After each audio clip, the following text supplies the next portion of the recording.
Hello and welcome to the Ask the Industry podcast, episode 76. I'm Simon Caine, and for those of you new to the show, this is the podcast where I interview the most influential people from the worlds of stand-up, comedy, radio, and today, the live circuit. Mark Tughan is the founder and owner of the Glee Comedy Club chain, which at the time of recording operates in 4 cities around the United Kingdom. I got him on to talk about how the club started, the tricky early years, key advice for promoters starting their own clubs. That includes both purpose-built and room above a pub setups. We also covered his recently resolved, and I say that a little bit hesitantly because I'm hoping it's still resolved at the time you're listening to this, lawsuit with Fox TV over the copyright of the word Glee. Yes, you did hear that correctly. Apparently they have copyrighted that word, much like apparently Disney have copyrighted happy as a word. That's a whole different issue. I want to make it clear ahead of time, as I've been asked this a few times recently, none of the guests are told any of the questions up front, so when Mark answers questions like if the circuit's in crisis or if his club is tied up with big agents, he's answering them then and there, on the spot, as and when we do this. As always, if you're new here, please do hit that subscribe button. If you're old here, please do consider giving us an honest review in iTunes, and either way, consider giving us a donation via PayPal or Patreon on my website, which is simoncane.co.uk. But without any more delays, this is Mark Tughan. Yeah, gosh, what was I doing before the club started? I was a city banker, believe it or not. The history to the Glee was that after school, I was at school in East Belfast, and like a lot of people born and brought up in Northern Ireland, the first thing you want to do when you're sort of 17 or 18 is get out, because it's a bit small and parochial. So I took a year off after school, and I worked various menial jobs in London for a bit. And one day I got rung up by a family friend. You know, given the fact I was 18, I think my dad had asked a pal to keep an eye on me, make sure I wasn't in any trouble. And he rang up and sort of said, look, I've heard about this place called Comedy Store. I've heard it's an absolute hoot. Why don't we go along? This was 1986. So we went along, and this was back in the day when there was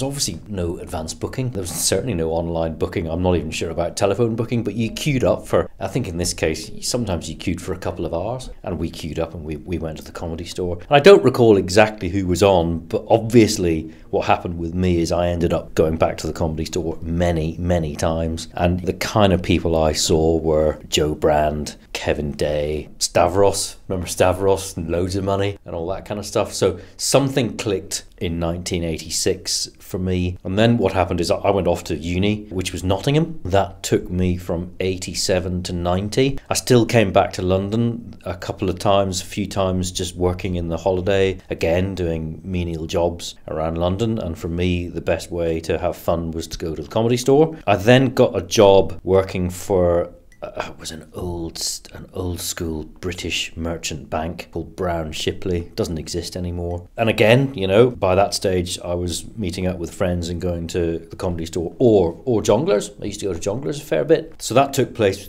whilst I was working in London. That was 90 to 93. I was still going to lots of Comedy Store, Jongleurs. Screaming Blue Murder, that was a big one for me. I saw Eddie Izzard in standing room only sort of situation. So very early Eddie Izzard, and I think something was just clicking with me that comedy was changing, and it was changing for the better, and it was really exciting, and I just sort of wanted to be part of this. For those listeners who are old enough to remember, but 1990 to about 1993 was a recession not quite as bad as the Great Recession of 2008 to 2010, but from the point of view of the City of London, it was as bad. I mean, I joined a little corporate finance department in 1990 of 36 people, and by the time I left, there were 4 of us left.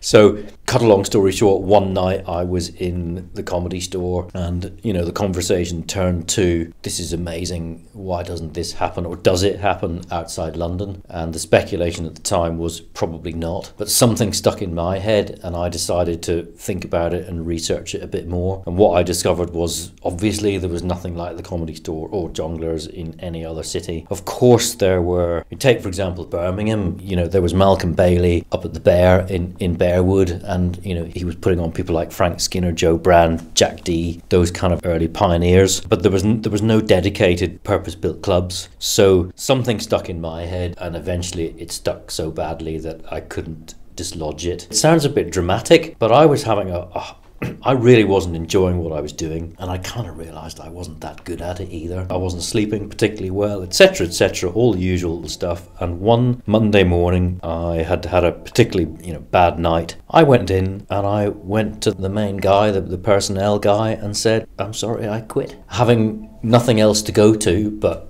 having decided that somehow or other I was going to do something in the world of comedy. And then the Glee Club came along, and the rest is history. Must have felt pretty good. Was it just, it wasn't a spur of the moment, but was it like a... It was almost spur of the moment. I mean, I hadn't, put it this way, the previous week I hadn't thought of quitting on that Monday, but I just had a particularly bad weekend thinking, I can't do this any longer. So yeah, it was a bit of a sort of a walk-in, expecting to do a normal shitty day's work, but halfway through the morning, over coffee, going, enough's enough, I quit.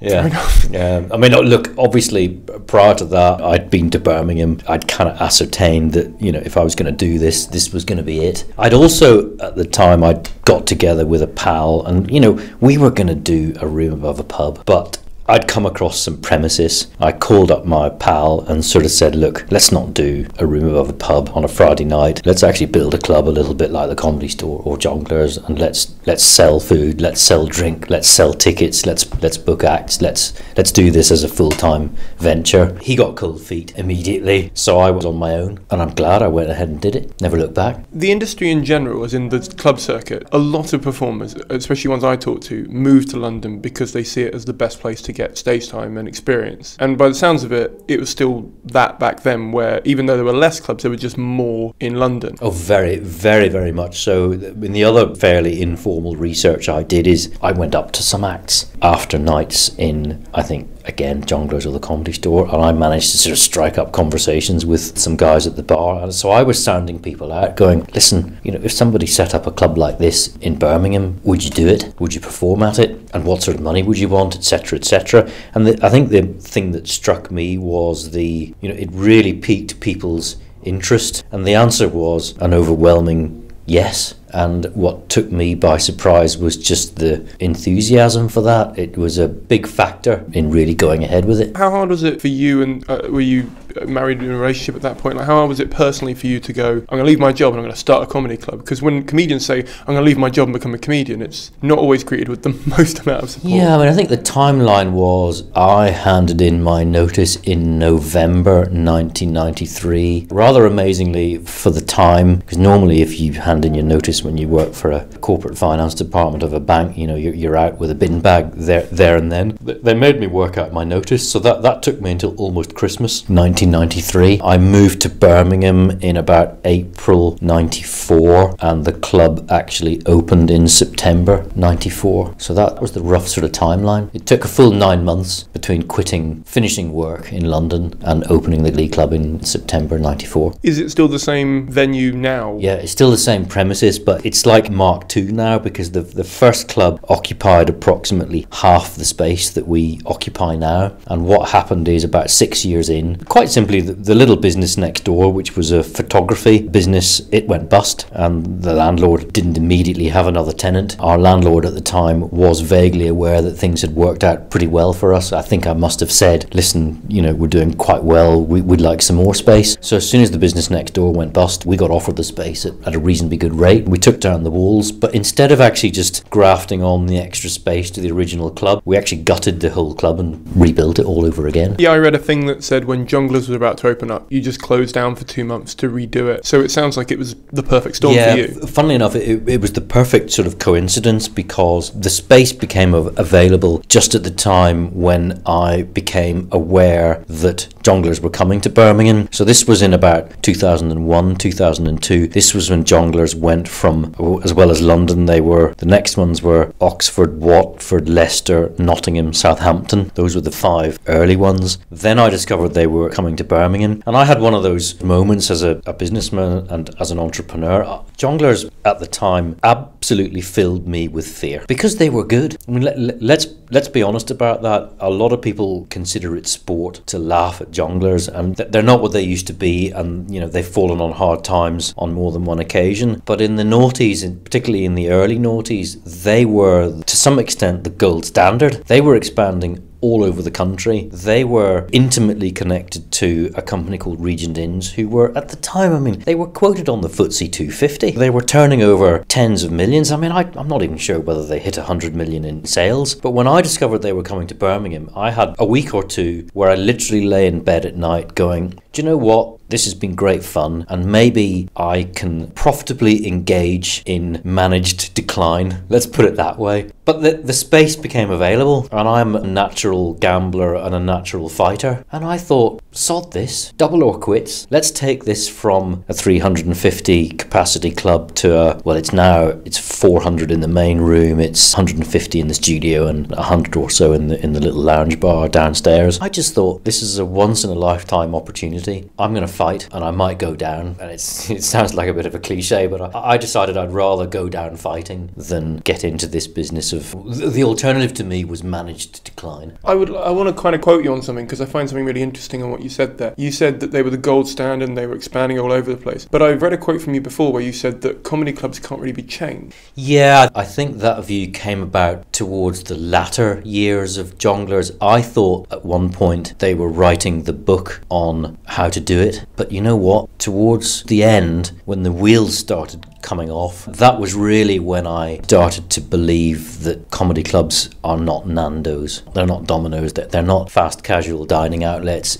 I think it's a lot harder to be a chain. Yeah, it was true. I was full of fear, and I thought they were the gold standard. But in the end, they wrote the book, I think, to some extent on how not to do it. Did you learn anything from what they did? Yeah, one of the biggest things for me was I noticed that they just couldn't keep their finger off the mouse, you know? Every weekend ended up being an offer. And as anyone in this business knows, that selling a ticket and grabbing somebody's email address and their phone number and their name and address, you know, that's a very valuable bit of data, because that's a customer that you can contact. And I don't know whether it was because Regent Inns were a stock market quoted company with monthly targets and quarterly targets and annual targets, but what seemed to happen more and more, an offer would come in almost every week into my inbox, and nights started getting cheaper and cheaper and cheaper. And I just thought, what is going on here?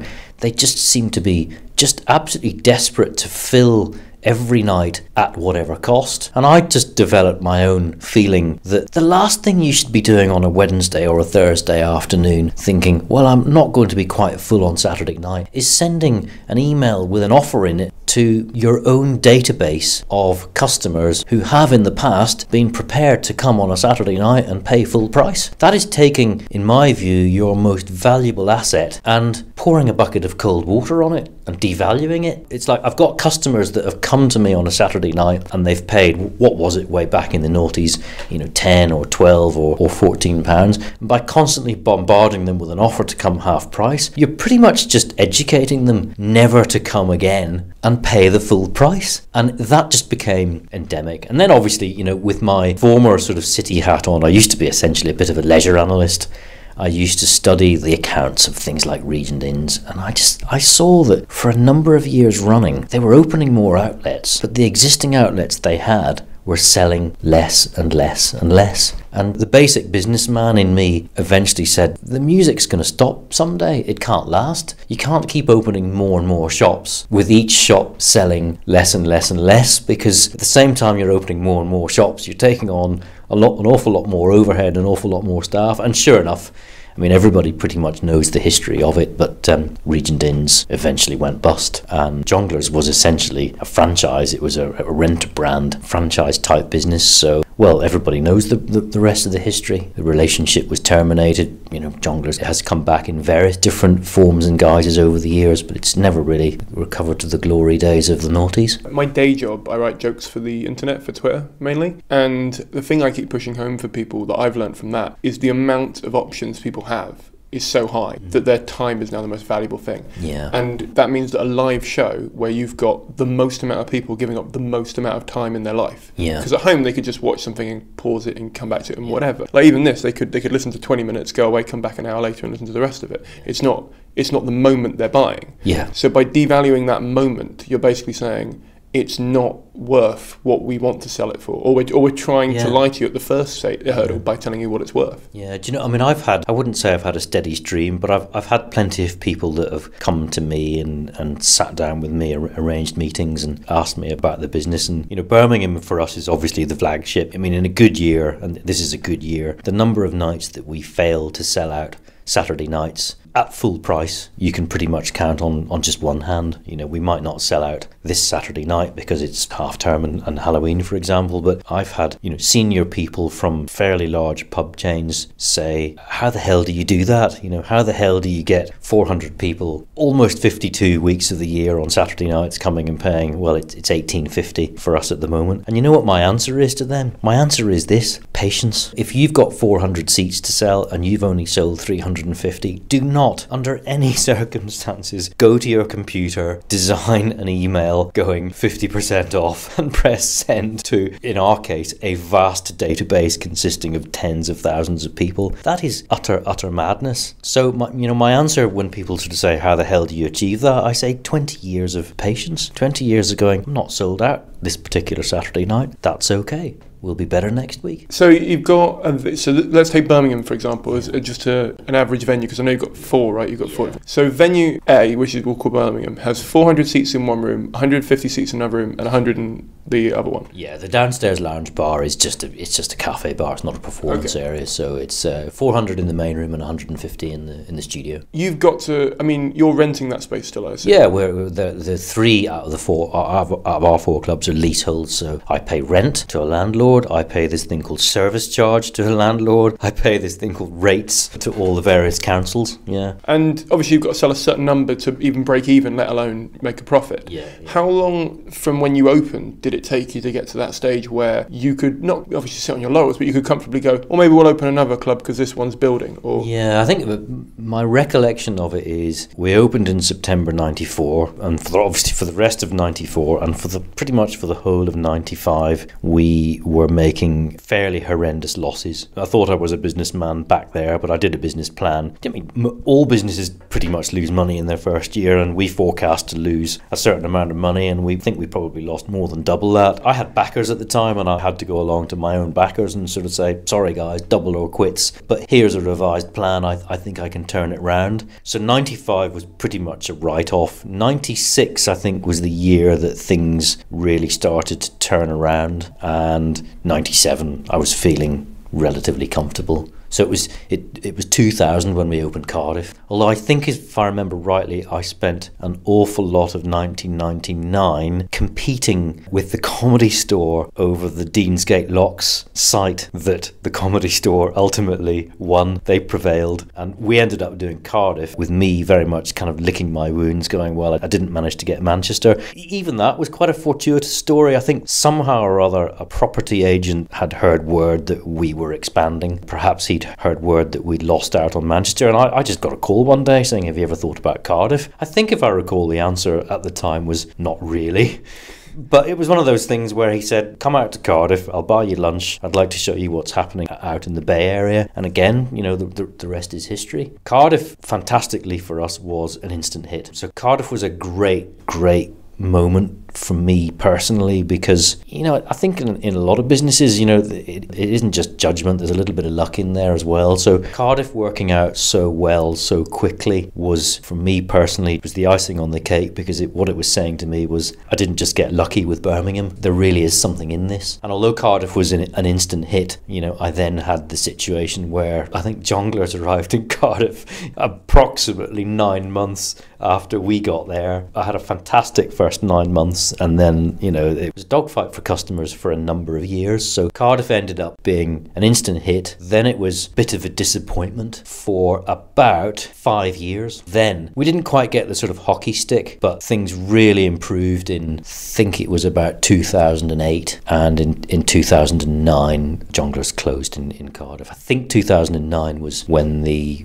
pre-pack or the administration of Regent Inn took place, so that was when the first collapse of Jongleurs took place, and and we almost had a sort of a hockey stick in terms of sales and profits. It sounds like you don't have a formalised relationship with other club chains. Like, you sort of know what's going on with them, but you don't. Do you meet up? I mean, how was your relationship with other clubs? I've never been that much of a sort of a pub and club networker extraordinaire, but Don Ward at the Comedy Store, I'd consider him a friend. I've never met Tommy at the Stand personally, but we've spoken once or twice over the phone. I know Richard from Comedia. Most of us chat when we need to. Industry, it's like everything, industry players talk. But I had a few interesting meetings with jongleurs in the early days. I was genuinely concerned for them, and at one point I contacted the then management. I thought it was collapsing pretty badly, and I arranged to meet them and sort of said, listen, I think I might be able to help you. I think things are going wrong in the comedy area. Now, of course, you have to remember, for Regent's, the comedy clubs were only a small part of their overall business. They still had 50-odd walkabouts, but I seem to remember a meeting in a hotel with some Regent's management, and it didn't go very well. They basically told me to sling my hook, and what could I possibly tell them about? But ironically, a short while after that, I teamed up with another reasonably well-known entrepreneur in the food and drink space to table an offer for bits of jongleurs that were at the time facing a pre-pack administration, but nothing came of that. So that was the one that got away. I did actually team up with someone and make an offer for 4 or 5 jongleurs clubs to pull them out of administration, but it didn't come off. What about your relationship with the more indie clubs around the different areas that you operate in? Don't really have much contact. Yeah, I mean, I know who operate. I've got a fair idea of who operates what clubs here and there, but I think when it comes to the more indies, people keep themselves to themselves. I mean, for me, I consider the Glee to be part of sounds a bit arrogant, but a sort of an exclusive group of what I call the credibles. So the Glee, the Stores, the Stands, and Comedia. In the sense that we're the guys who have somehow managed to navigate the business side of things reasonably well and see if we can sort of hang the whole thing together. Obviously, the Comedy Store's hung together things phenomenally well, I think, over the years, but I think we're the credible bunch, both from the business perspective, in the sense that we've shown there's a genuine business in this in the long term, but we've also run good clubs that appeal to the acts, appeal to the artists, but also, crucially, appeal to customers as well, because that's where it all starts. Yeah, my next question was going to be, where do you see your place in the circuit? But I think you kind of answered that with that. Yeah. As part of a nice little group of credibles. Yeah. I was going to move on slightly to the act side of what you do. So obviously you've got a massive database of acts that have performed for you, and you obviously have like a regular roster of people that you might approach, or you might know their agent and approach them and get them on. But how do you find new acts to come through? Well, first of all, on the general booking side of things, it's not a great big industry secret that basically Off the Kerb book our weekend mixed bill comedy. So Thursday, Friday, Saturdays that we do have been booked by Joe and Danny and Damon at Off the Kerb for a very long time, and I don't see why that would change going forward either. I know those guys really well. I like them all. Damon, actually, at Off the Kerb was my second ever employee, so there's obviously a relationship there too. They've looked after us very well. Remember as well, the mixed bill comedy that we do on Thursday, Friday, Saturday night, it's still the majority of what we do. It's about 70% of our sales and profits, but we also, I think at last count, we do about 110 or 120 solo touring shows. So these are the likes of the James Acasters and the Gary Delaney's and the Richard Herrings and all those sorts of guys. So at last count, we do about 110, 120 of those every year. And the other thing that we do is take Birmingham, for example, because Birmingham's the busiest when it comes to music, but if we do less than 45 music gigs a year, that's a quiet year. The aim is to do 55 or maybe even 60 music gigs. In terms of new acts and new talent, well, we get fairly inundated with emails from guys that want to do open spots, and we do those every Friday night, 52 weeks of the year, or almost 52 weeks of the year. Have been doing that for pretty much 22 years. We have this lovely show on a Thursday night, Carousel, where we also have three 5-minute spots as well. So there's always, we've got a pretty long waiting list, and we do, like I say, we do these spots in Birmingham, 3 on a typical Thursday, plus an open spot on a Friday. We do as many open spots as we can in Cardiff. We do them really regularly in Oxford. Not so much in Nottingham, but we're getting more and more in Nottingham. And the great thing when it comes to booking is the Glees, they almost book themselves because they're good clubs. You know, I don't want to teach sort of the boys off the curb how to suck eggs, but I don't think it's a crazily difficult job to get the Glees nicely programmed 52 weeks a year. Although obviously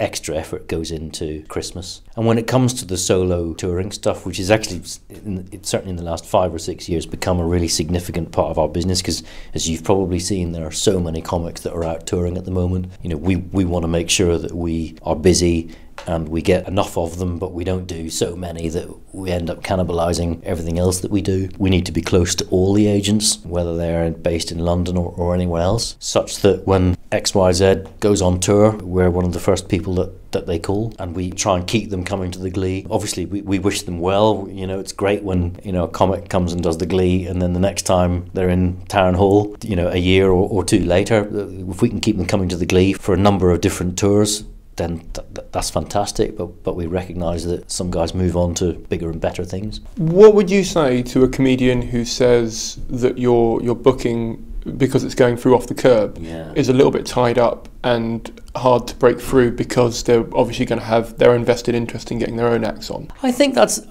a little bit unfair. I mean, if you look in detail at all the acts that come here, look, if you want to go looking for a tiny bit of bias, it would probably be really, really disingenuous of me to say that doesn't exist. Of course it does. You know, do Off the Curb use their size and power a little bit? Possibly. Do I think it's abused? No, not really. And at the end of the day, we're not like, I mean, I've heard about sort of fabled feedback systems that may or may not have existed at certain other club chains, but you know, we feed back to Off the Curb, if not on a daily, then on a weekly basis, and we frequently write them quite a long report, just telling them how the year's gone, who's done well, who's coming with new stuff, who's pleasing the crowds. I mean, audiences change, particularly over decades. It would be wrong for me to obviously go naming names and stuff like that, but Off the Curb get a lot of feedback from us. I'm going to stick up for them. They listen, because obviously a lot of acts get booked many months in advance. It's not a case of sort of providing feedback and everything suddenly changes. You notice a change within weeks, but you certainly notice a change within months. So I definitely want to stick up for them. I think they've done a great job for us. From my perspective, it would make business sense if I was somebody who was the size of Off the Curb to put my acts in if I was booking something. Yeah. But it would also make business sense for me to have other acts going through, just so that I could see new blood coming through, but also acts that I might want to book at some point for something else. Because they can't cover every act, and they can't possibly only book their own stuff. I mean, to some extent, Off the Curb almost rely a little bit on us, because we're also their eyes and ears, you know, in the clubs. And you have to remember as well, it's important that you get a bit of feedback that's outside of London as well, because I think whilst it's got less and less over the years and decades, comedy used to be incredibly London-centric. As we said at the start, I think it's still seen that way, though. Yeah, I think it still is seen that way. I don't think it's really the factual case anymore that you need to be in and around London to make a bloody good career out of being a comic. Do you think there are enough clubs for comedians to be able to make a living just clubbing? Oh, that's a really tough one, because I think what happened is, I think comedy clubs became a little bit like pubs in the 90s. There did become too many clubs. And what that did is it encouraged an awful lot of acts onto the circuit. And now, sadly, the number of clubs has declined at a pretty precipitous level, and the people that, this is the terrible thing about it, the people that are getting hurt by that are the people that got, quite rightly, attracted into a way of living that is now falling short for them. So at this moment in time, no, there are not enough clubs I think, for the comics out there. But it's difficult because with my business and my commercial hat on, I do think we got to the point where there were just too many clubs. It's not particularly crazy for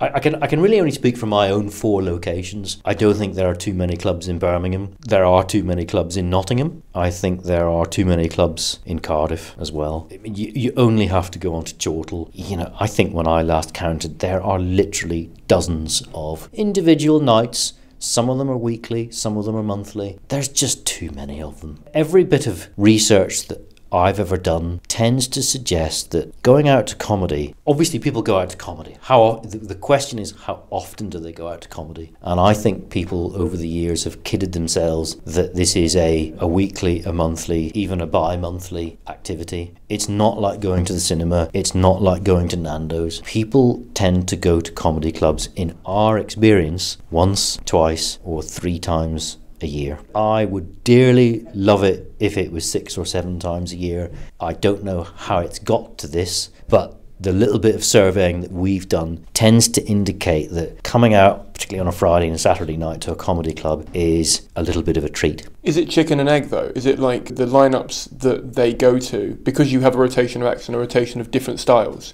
they'll come out once every quarter because that's the month that is the style or the type or the individual comedian they like, and because that comedian can't get more material or can't generate enough, then you can't book him any more? No, I think when people, I mean, I'd love to speak to some of the other clubs about this, but people who come to the Glee don't look at the listings. Interesting. I don't think. We put them up there because I think it's important to do so, and it's also important to provide people with the right information in order to make informed decisions, etc., etc. But I mean, I think this hopefully will be corroborated by other operators. How many times have you or I gone up to a customer? Admittedly, it might be late on a Saturday night, and a few drinks will have been taken. It's literally 5 minutes after the show, and everyone says how great it is. Give me the names of the 4 people that you've just seen. No, nothing. They don't even remember the names. I think that is a terrible shame, but when people come out to comedy, particularly on a Friday and Saturday, you know what they're coming out for? They're coming out for a laugh. They're not coming out to see named individuals. If they are, it's pretty rare. When we sell tickets on our website, we ask people the reason for coming, and one of the questions that they are asked on the website is they get a drop-down menu, and one of them is, I just had to see a particular comedian. Do you know how many times that is given as the reason for coming? It's going to depress me, isn't it? Unfortunately, it's about 5%. Really? But that isn't to say that people don't that's higher than I thought it was going to be. Love what they're seeing. I also think there's a constituency of customers that they have their favourite comics, and when they've been and they remember a particular comic and they see that comic coming again, they go and see him again or her. Is that the 5%?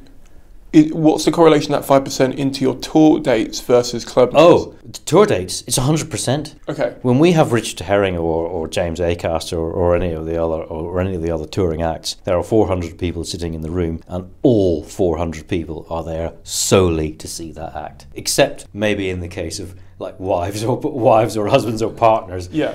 But everyone who's booked, it's very, very rare that you get, for example, a group of 6, 8 or 10 in on a Wednesday night, and they aren't there to see that particular act. So it does happen occasionally, obviously. Yeah, the reason I laughed was because I've just come off the back of my tour, and I just did a DVD record, and I noticed in the last week before it, there's always about 5% of people who come who don't really know who I am, or who have not done any research into who I am, kind of thing. Because a lot of people don't know who I am. In the DVD record, because I've got used to seeing them, I could see the people that had come with people who kind of liked me, and they were some of them were sitting there just going, "We've got to be nice, haven't we? Because he's recording this."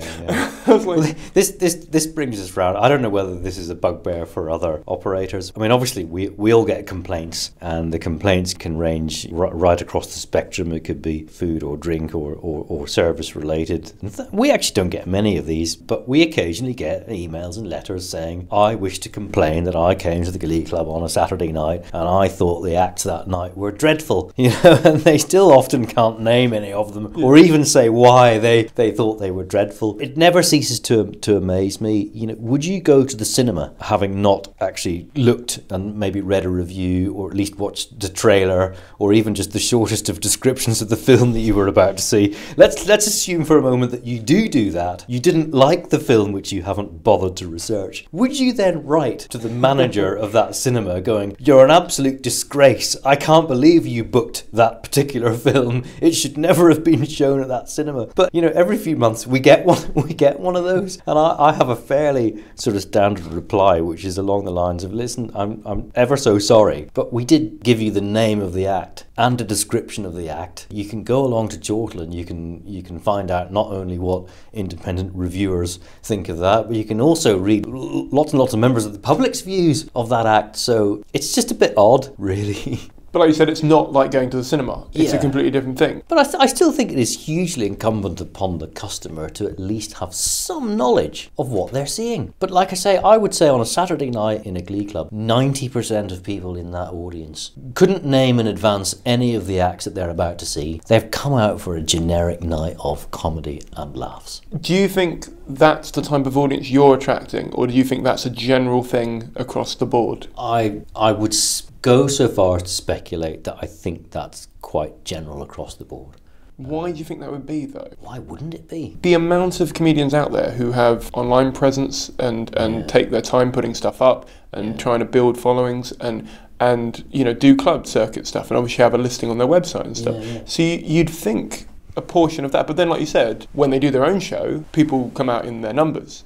So I suppose maybe it's they don't care when it's a club set, they just want to laugh, but when it's a show, they want to show. Yeah, there's no doubt about it. I think in the last 10 years, ever since there's been an explosion of the sort of the solo touring stuff, things have changed a little bit. But I still think the Friday and the Saturday night, it's about a night out and it's about a treat. And actually, if I have a criticism of clubs, it's that they don't. I think clubs need to recognise that comedy night out on a Friday and a Saturday night is a treat, and it needs to be an awful lot more than a room, a row of seats, and a microphone on a stand. I mean, we those of us who are operating the bigger clubs, I think, are acutely aware that there is an awful lot of, for want of a better expression, manufactured extra atmosphere. I mean, obviously, look, what these four guys do on stage, one hopes is going to make the night, but it is so much else as well. I mean, you could have a brilliant lineup at the Glee. You could have an identical lineup in another room, which is again a row of chairs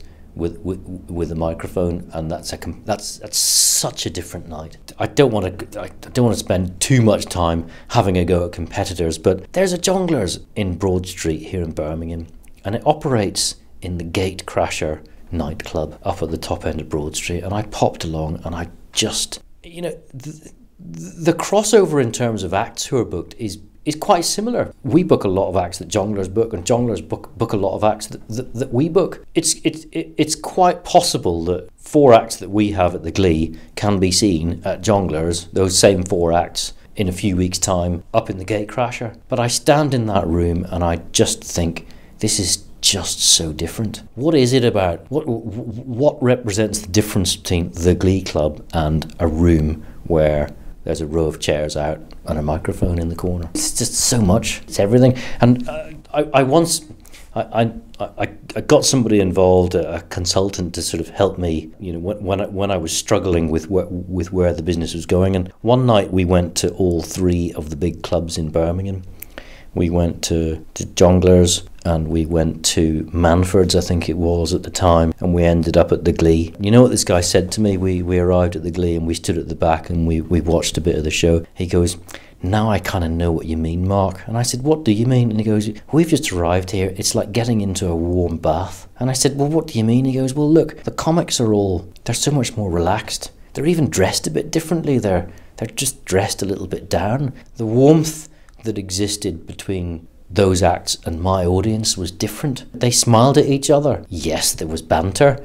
Might have been, any heckling, any banter can get a bit edgy at times, but you just never felt it was. You just never felt it was going to go anywhere other than ending up with a massive punchline and a good laugh. Whereas in the other places, you just never knew where it was going to go. It was like there was an awful lot of the acts were just like they were standing on stage, just trying to get through the stuff rather than standing on stage and enjoying it. And I think there's an awful lot to be said for the comics on stage actually really, really enjoying standing on that stage and feeling relaxed and not tense in any way. So one talks about sort of manufactured atmosphere. One of the biggest compliments that I've ever had, and I can't even remember, I struggle to remember who the comic was that said it, but he said to me, you know, Mark, one of the things that makes the Glee so good is you make it really, really hard for us to die. In other words, what he was saying is you've done everything you possibly can.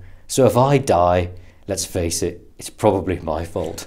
You know, I can't come off stage and go, the sound was terrible, there was all this background noise, the place was freezing cold, the audience was horrible. You know, if you deliver a great place, a lovely room, fantastic sound, and you crown it all by giving that group of comics that night a comedy-savvy, friendly audience wants to love them, then how can it go wrong? By outsourcing your booking to Off the Kerb, essentially, do you find it easier then to focus on the experience the performers and the audience will get? Yes, I think so.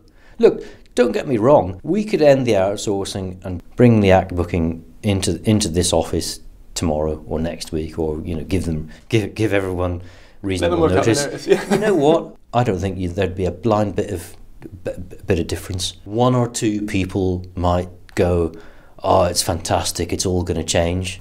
I honestly don't think it would make a blind bit of difference, because they listen to us. I think there will always be one or two people who will gripe because they look at it as a kind of an outsourced thing. But to be honest, yeah, I think it does save us an awful lot of time to focus on. See, remember as well, we're operators. We don't just sell tickets and promote the shows. We retail an awful lot of food and drink, and we're trying to get quite good at that. One of the things I decided that we just absolutely had to get better at, if not just plain good at, and I really made this commitment about 10 years ago, is food. I don't want the Glees to become, oh, it's a dining experience and here's some comedy. For us, it's always going to be entertainment first. But an awful lot of people want to come out and eat, and just look at what's happened to food and eating out in the UK in the last 10 years. It has transformed from being average to shit to now you can go to almost any casual dining type chain and they'll all be pretty good. And if they're not good, they won't last. So we've got to focus on that. We've got to get good on that. And it sounds like, oh, well, it's all about sales of food and drink. The entertainment will always be first for us, but it's a crucial part of the experience. That's the thing I always talk about with comedians. It's my most, I would say probably one of my most talked about things I talk about with performers is the experience I want to give the audience that have come to see me. Yeah. Because, so for example, I had a really, it turned into not an argument, but it turned into a bit of a debate at some point with a comedian about the music you play before the show starts. Oh, yeah. And for me, I pick that very strategically because I think on the way in, I'm still at the door saying hello to everyone every time I do every show for my shows. And he was like, yeah, but you just need something, you just get something pumping. It's, you know, pick something like, you know, that you see on TV that then they get used to the idea. And I'm like, you can do that and that'll work. But isn't it better if your show has something that they can latch onto early? Yeah. Or isn't it better if there's an atmosphere that you can help, you know, induce before you're even on stage? Oh, very much so. I mean, we haven't become such a sort of a chain that we have anything approaching like some sort of, you know, operations manual that goes into the level of detail about sort of, you know, background music beforehand. But let me assure you that is thought about quite a bit. We were very lucky. We had a sound man called Tim who was with us actually for about 15 years, and he and us worked very, very closely together and really developed a sort of a unique house style of music. You know, even that got honed to the extent that, you know, you try to sort of build the tempo as the minutes click down towards the beginning of the show. I think the Glee was also unique in the sense that, you know, I know some people probably have a bit of a laugh about it, but we do all the, you know, the big signature music that we do, the Welcome to the Pleasure Dome, and Alistair has all his big booming announcements, which are all, obviously they're all recorded because they happen in all three venues. Well, that was a big part of it for us. And it isn't just about saying, hello audience, wake up, you're about to see a show. Because one of the things I thought was not good about the scene as I saw it when I was first observing it was the way the compere would just sort of walk on. come on, we're here for a night out. How about a bit of theatre? So I think the Glee were a little bit sort of pioneerish in that respect. But yeah, I mean, for us, certain things will also be sacrosanct. You know, we will always have audiences facing the stage. You know, much as though we're trying to sell more and more food and do drinks and do a lot of it, I don't think we are ever going to move away from a situation in which, yes, there are tables, yes, there is food on tables. Those tables and those chairs will always face the stage.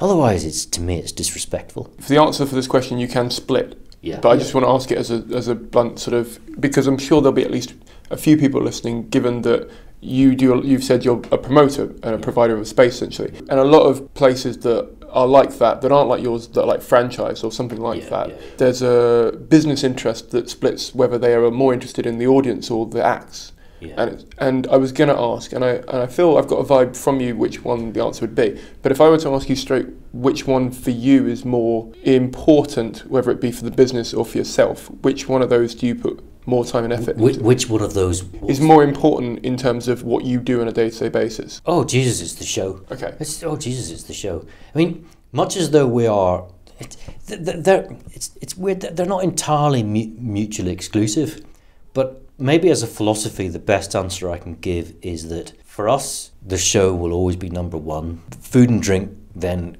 becomes ancillary to that. But that doesn't mean that you spend an awful lot of time working on it. No, it's always show first. I mean, every time I see any of my managers, the first thing I say to them is, how was the show? How was the show? The food and drink comes after that. You know, when it comes to December and it's Christmas, the food becomes pretty important because there's an awful lot of people that come for that. But it's almost as if, you know, you can trip up an awful lot on food and drink, but if the show is fantastic, people will forgive you. You mentioned this thing about us being operators versus the franchise or the pop-up type model. That's important because, I mean, I'll give you a very good example of something which I noticed on Twitter. There was a little bit of a Twitter sort of complaint or a Twitter storm. It was happening in relation to a competitor. I won't name it. It wasn't Jongleurs. The customer was complaining about a night that they had in a particular comedy club. And they were complaining about the venue. They were complaining about the drinks.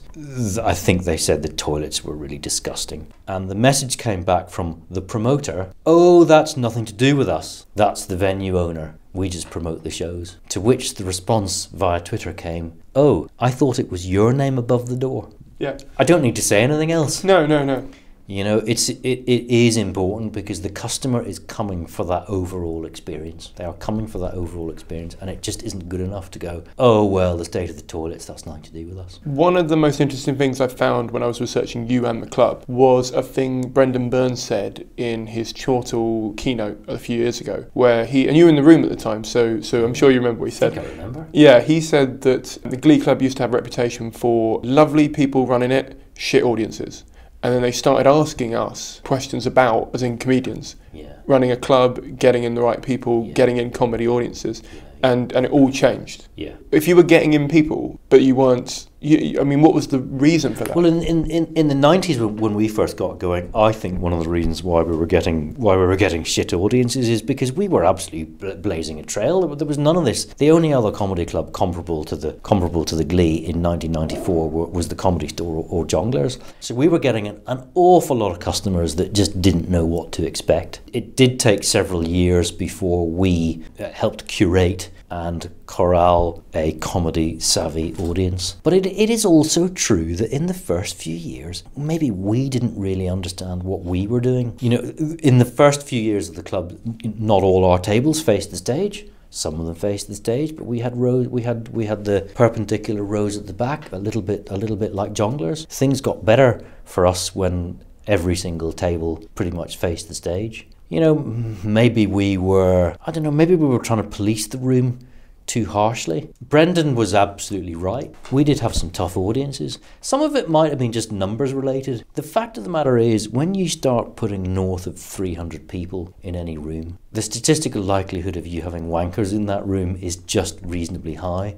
Policing isn't the right word, but I don't know, just managing a room, I think, is a really, really key skill. And again, that's why I think it's important to be the operator. You know, I think when you're a pop-up, maybe you only have one representative of the promoter in that room, and he or she might be sitting on the sound desk or something like that. You know, the last thing you want to be doing is leaving the management of that room to, you know, random doorman or, you know, nightclub staff, because a comedy audience is they're like a hybrid between coming out to a club and a theatre. They expect a certain standard and they expect to be treated in a certain way, and it's a real skill. We work quite hard to make sure we've got the right doorman, for example. It takes a long time before a doorman is, I think, really properly and well trained to know when to intervene and know what to say when they tap somebody on the shoulder and go, "Can you pipe down?"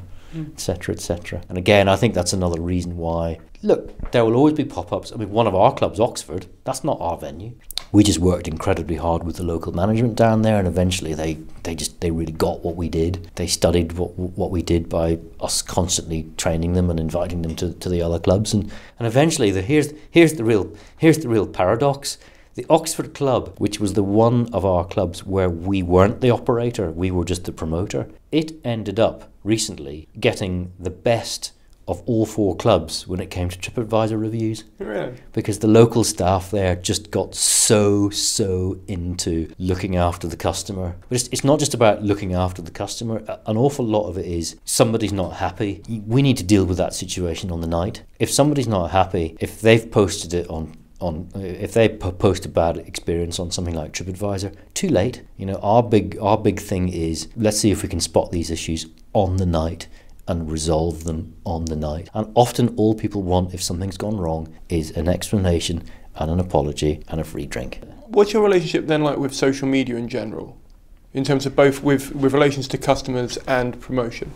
Well, first of all, going all the way back, I think we were really quick to the internet, full stop. Our first website went up in 1999, and we were selling tickets to customers via the internet by the year 2000. We were then quite slow when it came to social media, and here's where I was at the time.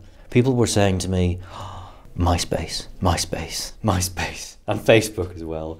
And I was kind of going, well, hang on a minute. None of these sites sell my tickets. You know, I've got this thing called glee.co.uk. That's where people want tickets. So now what do you want me to do? Do you want me now to employ extra people, literally whose job is just to curate content on lots and lots of other sites?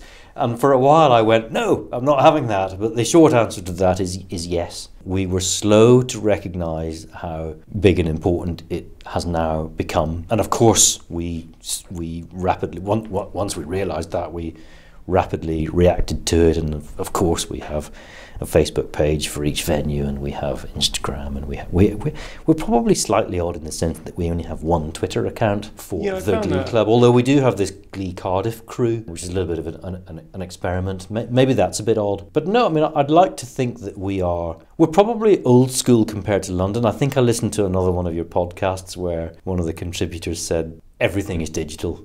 I don't spend any money on adverts in magazines or newspapers and stuff like that. We still spend a reasonable amount of our marketing budget on adverts in the metro, adverts in local listings, physical brochures that go to venues, physical brochures that go out onto display stands and into hotels. I don't know what to say about that. You know, we're not in London, but also I'm not entirely convinced that a dash to digital is the answer. I think digital is getting bigger and more important, and it's definitely getting an increased share of a limited budget. But we're still at the point where I think by analysis probably half of our spend is digital and half of it is traditional. And some people would say that's incredibly old-fashioned. But it works for us. Yeah, that's the thing, is people say things like, oh, I don't want to join Twitter, and I'm like, are you selling enough tickets? And you don't need to join it. Do you know what I mean? Who is the famous maybe you can help me, who is the famous ad man that says once, very famously, half of the money I spend on advertising is wasted?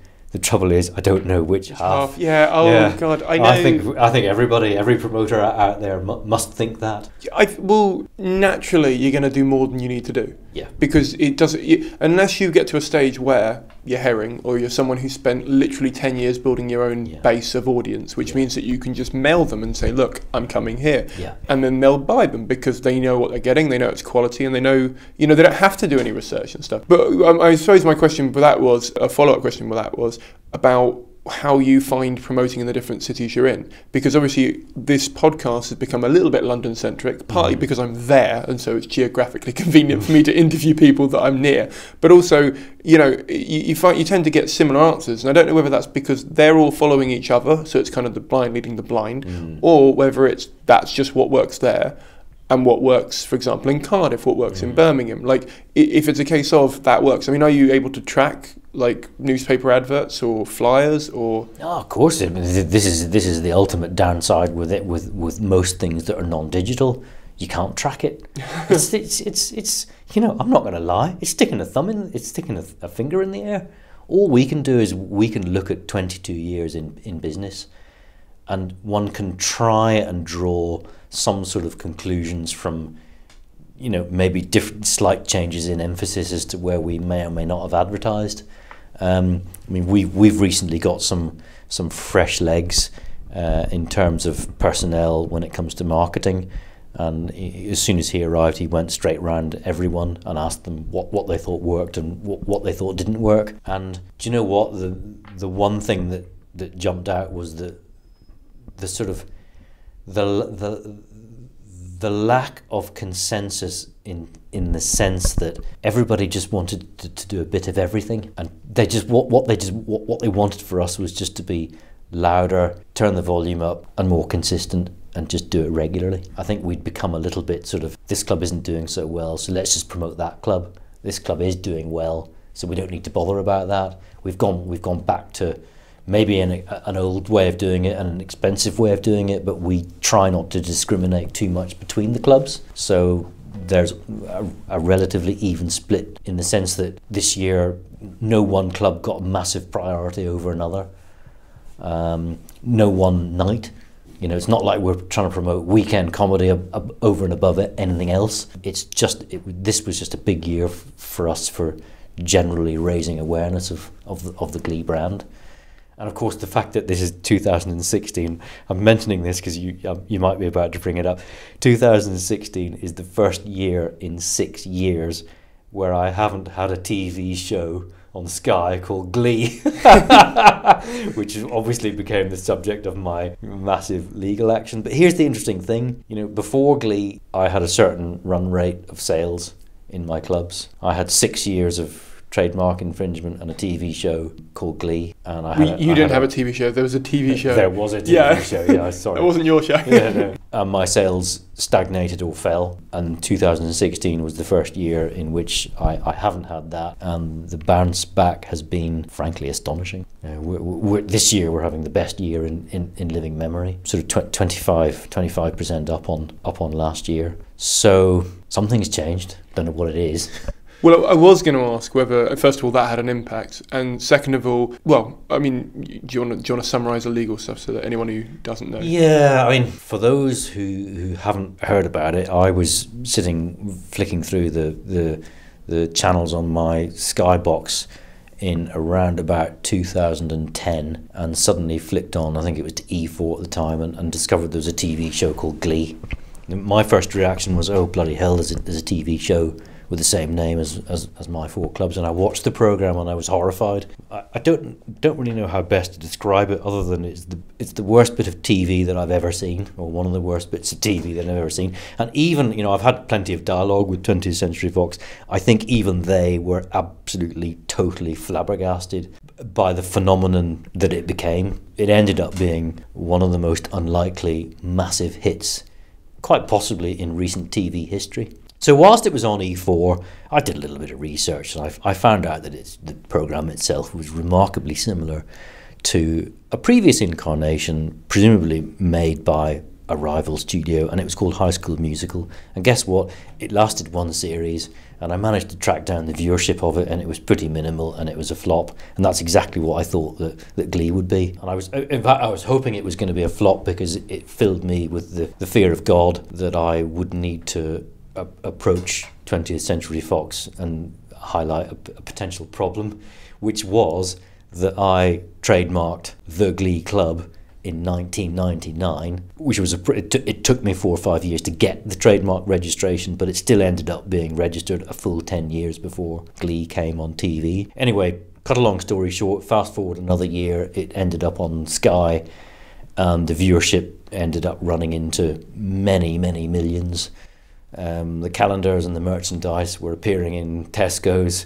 There were live shows in, I think, London and Manchester. We were doing podcasts at the time, and we put our Glee casts, as we called them, up on iTunes, and we noticed the feedback from them, and the people that were listening to them were saying how disappointing. I thought this was going to be to do with the Glee TV show.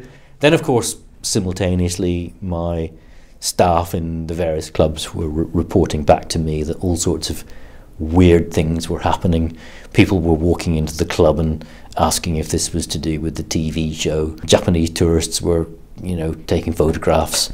People were singing songs from the Glee shows outside the clubs. Amazing. But probably one of the big things for us is we were out at freshers' fairs at the time, so we were trying to promote to the younger demographic, and we were met in some cases with hostility and in other cases with ridicule, because people were just making a connection between our Glee Club brand and Glee on the TV. To cut a long story short, we felt this was damaging us. We knew it was damaging us, so we gathered the evidence. That evidence, our legal action broke some new ground in the sense that some of that evidence was digital. It came from things like Twitter. So, for example, comics were tweeting that they were appearing at the Glee this weekend, and there were numerous instances where they were being mocked and ridiculed by members of the public. And to cut a long story short, Fox told us in no uncertain terms that we were talking out of our backside, that we should go take a running jump. And I ended up spending 5 days in the High Court in London.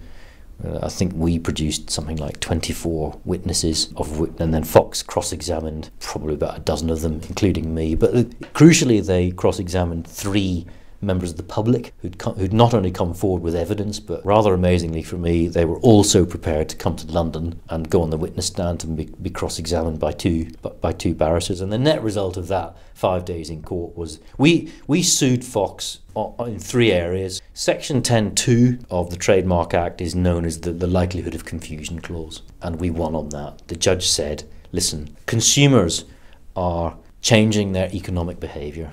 What we're really talking about here mainly is people who never buy a ticket in the first place. People who've already been know what we are. These are people who encounter us by our advertising, but they may or may not also encounter either before or afterwards Glee on the TV. And because Glee on the TV was so massive, they assume that this little thing in Birmingham, Cardiff, Oxford and Nottingham must be something to do with the TV show, and they are put off buying a ticket in the first place. And the judge found that was happening. Second thing we sued on was Section 10.2 of the Trademark Act. That's generally known as the brand tarnishment clause, and we won on that too. The judge said, listen, you're a fledgling brand, and essentially it's known as the swamping clause as well. You were totally and utterly swamped by a giant, and you had no chance. We threw in for good measure. We sued them on passing off. I never thought we were going to win on passing off, but we didn't win on passing off. But the net result was a win. So we won a massive legal action against one of the largest media corporations in the world, owned by Rupert Murdoch, thank you. And I thought it was all over by then, but oh no, they appealed. So a couple of years later, we ended up having the whole case retried essentially in the appeal court in front of 3 judges. We won, again, exactly the same result. We won on likelihood of confusion, we won on tarnishment, and we lost on passing off. And then that wasn't good enough for them.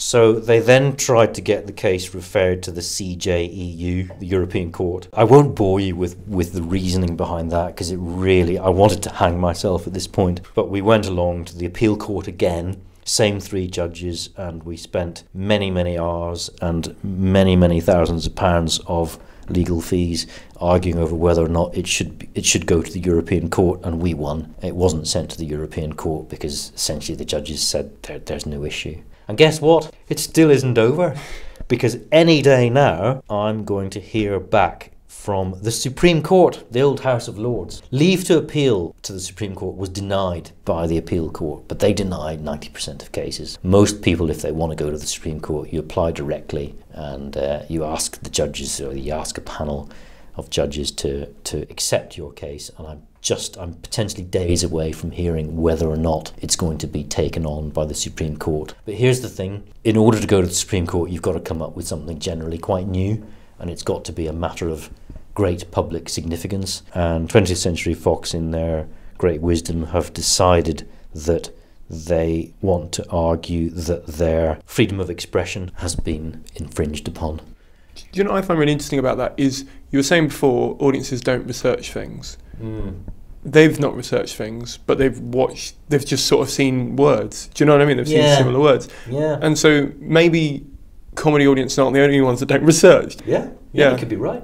And also, I mean, in London, a lot of performers like clubs book them because they've got TV credits. Yeah. And a lot of agents are saying, sorry, not agents, a lot of promoters are saying that makes no difference at the moment, because if they've seen you on TV, half the chances you're going to be doing the same material, and so they don't want to see it anyway. Yeah, yeah. And the other half of the chances, they want to see you do an hour. They don't want to see you do just the thing again. Yeah, yeah. So it actually isn't benefiting anyone. I'm a little bit on the side of, when it comes to Thursday, Friday and Saturday nights, I don't think TV credits make a big difference. Yeah, there's just an awful lot of panel shows, and they've been the same panel shows, and they haven't really changed for 10 years or so. I just don't think they're making the same impact as they used to. I'm not even sure that an appearance on Live at the Apollo makes a massive difference to, I think it makes some, but not that much. No. I'm going to do the quick fire last questions, because I've realised that my parking's going to run out in a minute. It's my fault. Okay, these quick fire for me, you take as long as you want. Yeah. Kind of. Okay, what is the best show you've ever seen? And don't say Glee. Best show? Well, several of Daniel Kitson's shows. I'm a massive Daniel Kitson fan. I thought Greg Davies' throwing cheese balls at a dog, for me personally, I don't know why, that was a really big one for me. I like almost anything that Stuart Lee does, but I'm one of those kind of weird guys that I kind of like most of what Stuart Lee does, but I also like most of what Tim Vine does and Milton Jones and stuff like that. But yeah, some of Daniel Kitson's gigs, some early Rod Gilbert really did it for me too. What is the biggest mistake you've ever made, and how did you overcome it? I need a bit more time to think about these things. Biggest mistake? Do you want to come back to that one? Yeah. Okay. Yeah. Who is the most underrated person in the comedy industry? Jesus. There's such difficult quick fire. Well, that's the idea, because it just gets you to just answer immediately, so you don't have time to sort of go, who should I pick up? Who am I going to miss out? So it's that sort of. I think some of the most underrated people are, the floor managers and bar managers in some of these clubs. I'd agree with that. Yeah. I try and make my best effort to make friends with them, because time. And it's a very thankless job, that. Yeah. Yeah. Sorry, I'm really not very good at these ones. No, that's okay. What is the most common misconception people have about what you do? Oh, they think that I'm some sort of like entertainment Svengali, that, I suppose they think it's all about sort of, meeting stars and being in the media and stuff like that. But look at where you are. You're a little unit in the corner of a giant freezing cold industrial building on the miles from anywhere in Birmingham. I'm a bit of a technocrat. I just run the business on a day-to-day basis, and I try to be a good operator. Yeah, but I think people sort of think of us as media moguls. In actual fact, we're somebody like me is just a couple of levels up from the manager of a bar. Fair enough. Yeah. What is the biggest problem in the comedy industry, and how would you go about solving it? It doesn't have to be a realistic solution, by the way. It would just be if you could do anything. I wish I could get the whole industry, I think, to address the issue of quality. Coming out to comedy is a treat. It's just not good enough to put a mic stand and a row of chairs out in a function room anymore. It frustrates me a lot, and I think it might be one of the reasons why people don't come out to comedy as much as they might, because they've been to the Dog and Duck and they've seen something in an average venue, and they might have seen some, dare I say it, maybe slightly average comedy. I don't want to I don't want to be disrespectful for all the dog and ducks out there, you know, because I think that's a really, really important part of the comedy ecosystem. And maybe I'm wrong. Maybe the customer deep down, you know, they understand what that is in the same way that they understand that when they spend 18 or 19 pounds on a ticket to come to the Glee, they've got a completely different set of expectations. But I do think that in the 22 years that I've been involved in this, we've tried to constantly raise the quality bar. But I just haven't seen it elsewhere. I think people just forget that the aspiration has got to be that watching any comedy has got to be an amazing treat. It's almost as if, like, you know, I try not to even use the words up and coming, because I just think, you know, up and coming comics, that's just, you may as well just say shit amateurs, you know. I think that's what the public now, because it's been used that much, the public are wise to that. Raising the quality is the thing that I wish I could get everybody to do a bit more of. Make it a treat, a bit more theatre, make it a bit more special. Maybe a bit more innovation too in the industry, says he who's been doing this almost the same thing for 22 years. But Carousel, which you're just about to involve yourselves in, that came about as a result of me sitting down in a coffee shop with Andy Robinson, and me starting by saying, you know what, Andy, we've been doing the same thing on Thursday nights for 22 years, we need to do something different. And Andy Robinson saying to me, funny enough, Mark, I wanted to meet you for a cup of coffee to pitch an idea that we do something different on Thursday nights, and the rest is history. Who knows? I mean, maybe the mixed bill format, 4 acts, 1 compare, 2 intervals, which I think the Glee practically invented. When I got going, London was still 5 acts and 1 interval. Maybe that needs to change. That's going to be a bold innovation for anyone that decides to do something differently there. But I think Edinburgh previews and solo shows and double headliners, and I think just people experimenting is a good thing. There should be more of that too. Awesome. Well, thank you very much for coming on. You're welcome. That was Mark. Sometimes I have a chat with someone in industry, and it really makes me remember that industry is, first of all, an illusion. It's a total sort of, not lie, but it's a sort of add-on thing to what we're doing, trying to monetize it in a way that we maybe can't.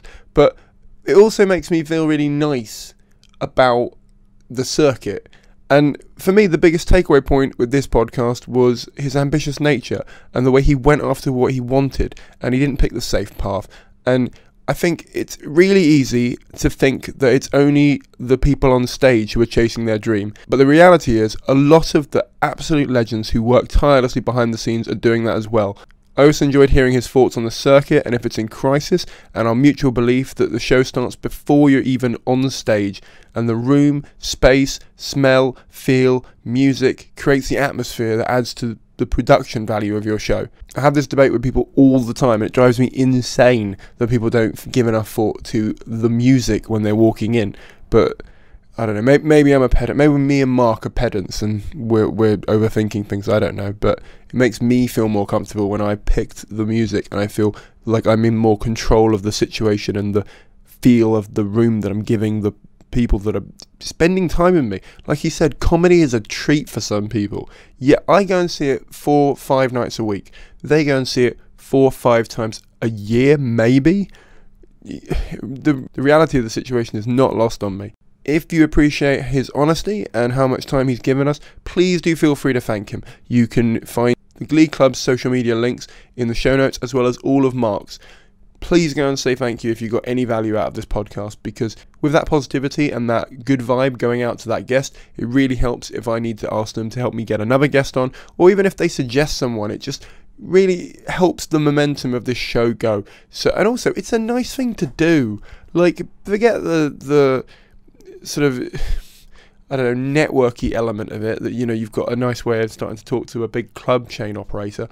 Think of it as you're just doing something nice, which is good, and like there's not enough of that. So just take a minute, and that goes for all the guests, by the way. If you have a minute, go and thank a guest, because honestly, they give up 2-3 hours of their life to record these with me, and then I give up a day of my life to edit and put this online. So least you can do is thank them.